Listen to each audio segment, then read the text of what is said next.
Hello everyone, good morning. And today we are going to learn about large language models. I just want to first discuss about how they started and from where the evolution has reached to this era.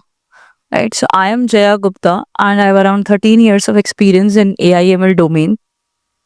So with this short description introduction, let's first understand how these LLMs are reached um, till where they are today, right? So in the beginning, we were seeing natural language processing, and there were several models which we might heard about, like word-to-vec, globe vector embeddings, and bag of words. So these are basic NLP models which evolved in 2013 to 2017 era, right? So there were some process, how this natural language processing works, right? It's like a removal of a stop words, removal of lexemes and all. So these things were there. And one important concept was word embeddings. It means you are converting the text or any word into numbers, right? So there was this concept of dictionary, and we initially used that. Then later the techniques evolved, and our main goal is to convert the text into numbers, or we can say continuous numbers. Those continuous numbers are actually very important and significant place when you train a machine or train a LLM, or you can say train a neural network, right? Because neural networks works on um, processing of those numbers, those floating point numbers, and gives you the result mostly in terms of probability of which probable word or next character might come, right? Then we entered into this transformer era. This transformer era started from 2017 to 2020. And this era is very important because there was this paper is around which everyone is talking about is attention is all you need. Right? That paper actually provided the general structure of a transformer. Right? And that general structure later on going to build this LLM models. Right? So let's first talk about how this transformers work. Whosoever understand the transformer is able to scale them to LLMs. And before transformers, we were learning, like we were trying to um, train our machines with basic sequence to sequence models. And if you remember, there were names called RNN, right? LSTM, GRU. So these are the deep neural networks using which we can um, get our probable word or sentence, or we can also do sentiment analysis, right? So these things were there. Okay, what were the, let's discuss like what are the shortcomings of RNNs or LSTMs or GRUs which further push the need of transformers, right? So RNNs were actually able to process the any time series data, or we can say sequential data, right? When you say sequential data, it means the next word is dependent upon the previous, the meaning is related, right? So that was a breakthrough when there was a buzz around RNNs or sequence to sequence models. And then later on, um, people thought, okay, these RNNs are not able to retain even the past 3 to 4 words properly, right? So then there is a need to generate something new, and LSTM's architecture were designed. LSTM is long short term memory. So as you say, like it has a memory in it. You can think about the memory is very small, just like a flip flop or something, right? So but it can retain and forget. There is a introduction of forget gate in LSTM. After that, the some modification has been done to its architecture. Not very big modification. We call that another architecture as GRU, gated recurrent unit. Right. So both have the introduction of gates, but more or less they're still not able to recall a paragraph, right? And cannot predict the next word if you provide them a large sentence or a paragraph. Then that is the main driving force to use a mechanism to do more advanced thing. That advanced thing is transformer. So in transformer, there is an introduction of attention mechanism, self attention mechanism. So what is self attention mechanism? Let's understand that with a small video I have. So okay, if let me go here and let's see this small animation. Okay, so in this small animation you see like what is attention mechanism, right? Okay, so this is what I was talking about, converting each word into a number, and what is our goal is to predict the next word. Okay, and once we have converted each word into a number, these numbers can talk about themselves. That is actually called attention mechanism. When they can talk about between themselves, they can relate the context around each word, right? And in LLMs, these context actually is derived, and they can also change these numbers, right? If they update their context due to around vectors, what they can do is like they can change their digits, or you can say the number itself. So then there is a feed forward mechanism, where that is actually the USP of transformers. It means they can work in parallel. Parallelly, the whole sentence can be structured, right? So using this, what I'll say, using this mechanism, if we if we stack multiple layers of attention mechanism with feed forward network, multiple stacks, right? So you can think about that as a sandwich, and you're increasing the length of your burger or a sandwich. That way, there are so many layers stacked, and this way the transformers are able to generate the mechanism, or able to provide the mechanism of LLMs. And once it reaches to the last word. Okay, let me go back here. So this is how on every step this self attention works, and this self attention manages the context around the word and can focus on the right, or you can say the most important word in a sentence, and depending upon that the whole sentence like whole sentence is bent towards the right answer, right? So basically, here we were talking about the word called bank. So it has several meanings. We know that it's ambiguous word, and this ambiguous word, if is taken with respect to the context, we can easily understand, okay, what bank it is talking about. So this is the mechanism which works behind transformers and which makes use of this context knowledge. One second, let me check again the settings. Are you able to listen to me properly or not? Okay, I think you will be. Okay. Yeah. And after we set the context, we have this softmax mechanism, and there are several billion parameters which actually required the tuning of these parameters. Okay, what are parameters? So parameters are nothing, are simple weights which we have seen in deep neural networks. So the tuning of these parameters is done during the process, and because LLMs actually are trained on a large data, And what kind of data was it? So it is like a data in which you provide a sentence in which LLM always try to get the next word depending upon the context, right? So this is actually the core behind LLM. What they are trying to do, their goal is to predict the next word.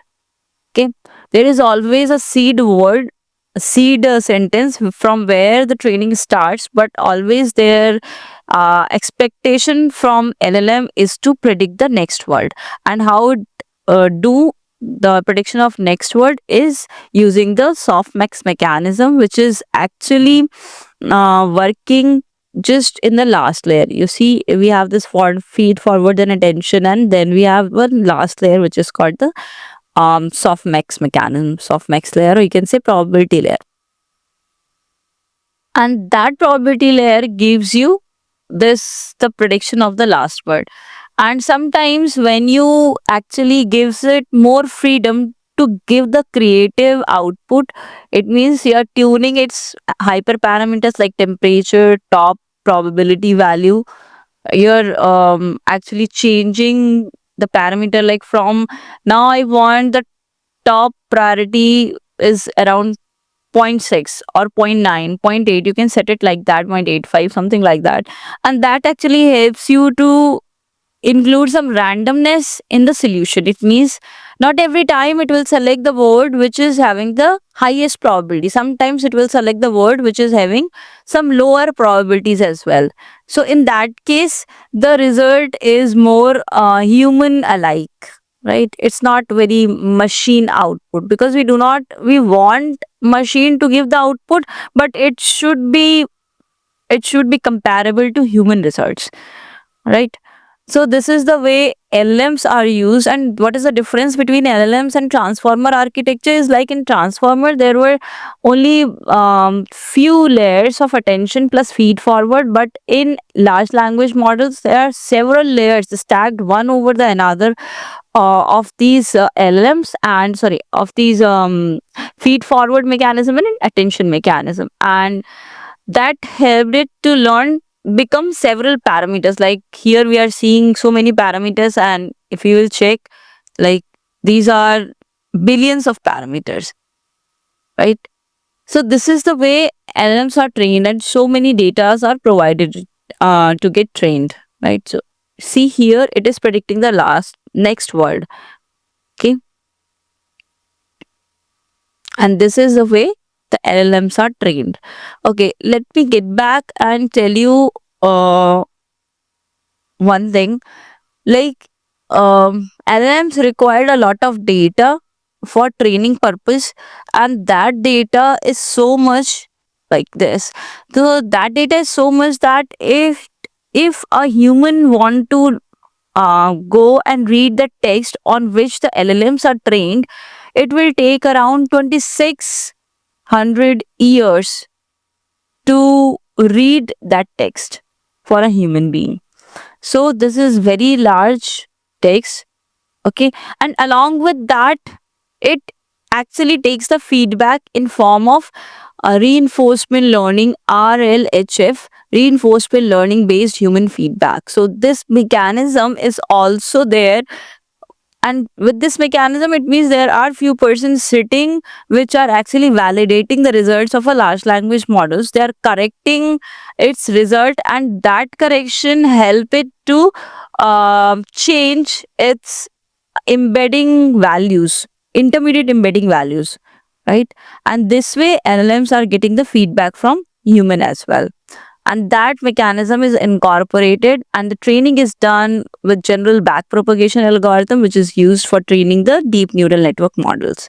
And this way the LLMs are able to get more context, because so many billion parameters are there, and with the help of that it can retain the context of a large model, right? But but still we have seen the hallucinations of these LLMs. Let's go back to our this slide, and we see like here. we see like after this LLM, if this is such a large discovery, then there should not be we should not be needing any other things which actually being developed after developing the LLMs. So after LLMs, we have seen there are few limitations of LLMs which are haunting us. They are able to generate the text, but one thing, because they are trained on the previous data, we cannot ask the current affairs from LLM in the beginning, in the era around this 2020, 2021, 2022, around when the LLMs were on boom. So we were not able to ask the ask any recent question or current affairs from the LLM. They said that usually you get this notification that they're trained on previous data till 2013 or 2017, something like that. But now you do not see anything like that. They are able to answer the current affairs as well. So there are several changes which have been made to make them more robust, right? And those several changes include the orchestration, those include the multi-agent and tooling support. So many things are being used, and also organizing how LLM are generating the results, right? Generating the response. Okay, another limitation was there, that they were hallucinating in the beginning, right? So what is the hallucination? You see, for the same question, they actually sometimes give the strange answers. Also, the answer is sometimes they present a joke or something and put it sarcastically, and not able to give the means like similar result every time. So they were hallucinating a lot, and that was one limitation of LM that we have faced a lot. Okay, there are few other limitations. Let's talk about that, and then we'll talk about why there is a need of RAG.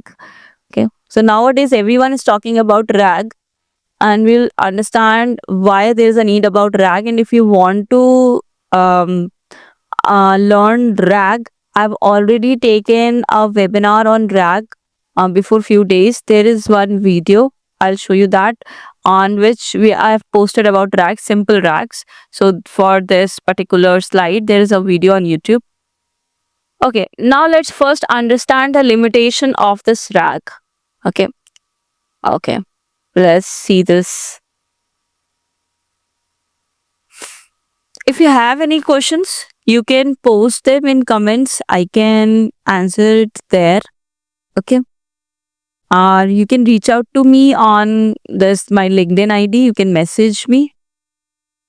So I'll see the question and will give you the appropriate reply. Okay. Let's see the limitations of these LLMs. So one was hallucination, another was outdated knowledge, third is no access to private or internal data.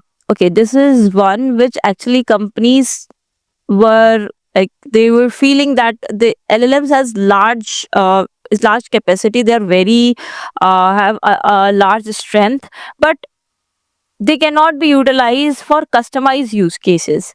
So that was one limitation which most of the companies felt, because they don't want to show their data, or they don't want to make their data public, their confidential data public. They want a customized solution which are using the power of LLM, and which can work on their internal or private data. Okay, next, there are like limited context window. It means there was less if you provide large input, then there are limited token size. That was also haunting, because if you give a very large question to LLM, it is not able to give you the complete answer. Usually in the beginning era around 2021 or 2022, they break the answer, they break the continuity many times. So that was due to large context window. Then there is a need of some solution which can manage the result from LLM and can utilize the full strength of large language model, right? And that is called RAG. This is called retrieval augmented generation.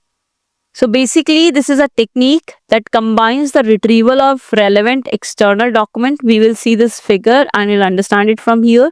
And then they are able to generate using the LLM that conditions its response on the retrieved content. Okay, let's understand this using this figure. So here is the user and here are data sources. So what are data sources? They are actually internal or private data. Okay, when this data is fed into a RAG pipeline, we actually embed this data. First, this data is taken, and if there are very large content in the data, like 30 or 40 documents, where each PDF or a doc is having around 50 to 60 pages, so this is a very large data. So for that data, we actually ingest it, we read it, we chunk it. So chunking is very important step in the process, because what it actually splits the complete um, paragraphs into smaller sentences, right? And then those sentences, there are several ways to chunk. So I've actually taught that in that video. Okay, let's first complete this, then I'll give you the link of the video. Okay, once we chunk it, we actually after doing the chunking, we do the embedding, right? So then we can use any transformer model like ADA and or any sentence transformer. So any transformer model or BERT which can do the embeddings, it can create the embeddings, it means can generate the continuous number matrix or vector out of that sentence. Once we have this continuous number matrix, we save all of that into our vector database. Why? Because whenever user will ask something, we need some understanding of where the what is the result or response of that question, right? Think about this use case just like a comprehensive, which usually given to us in the exam, right? There were a large comprehensive which we need to read, and then some questions were there which we need to answer based on that comprehensive paragraph, right? And we see, okay, where the answer is located, and we generate the answer using our knowledge. Okay, and okay, we were there, like we ingest our data from the data source, then we did chunking, then we did embedding, and then we have stored the embedding in the vector database. Okay, the next step is when the user query arrives, it actually that is also in English and related to that comprehensive or related to that ingested document. So this query is also embedded using the same embedding mechanism which have been used for data sources embedding, right? Then query is embedded using the same mechanism, and then this step of retrieval works, right? Then what happens? This this query, it means the embedding of the query is matched to the embeddings which are saved in vector database, and similar results have been found using the cosine similarity. And what cosine similarity gives is provided you the top n chunks or top k chunks from the vector database. Okay, so top results, it actually extracts from the vector database. So then everything like then you actually prepare the prompt containing the retrieved information, the user query in English as well, and also the similar results which are generated, which are actually extracted from vector database, along with the system prompt that you are LLM and you are so and so agent, like you are SQL agent, or you should work as a mathematics expert, something like that. We instruct the LLM that in what context we are trying to retrieve the answer. And this preparation of the prompt is called the augmentation, right? So it's like retrieval augmented generation. This augmented means we are preparing the right system prompt with the right resources. Once this is done, this is given to a large language model. Okay, so this large language model can be any model. There are several models. If you list it out, okay, you'll from starting from T5. Okay, so many. These are just open source. Okay, there are several other models which are present with Amazon, which are present with Azure. So they are proprietary models. They are not open source. Like There is this Claude Sonnet, this is a proprietary model, and Mistral, this is open source. So many models are out there, but some are proprietary, some are open source. Okay, fine. Let's go back to where we were.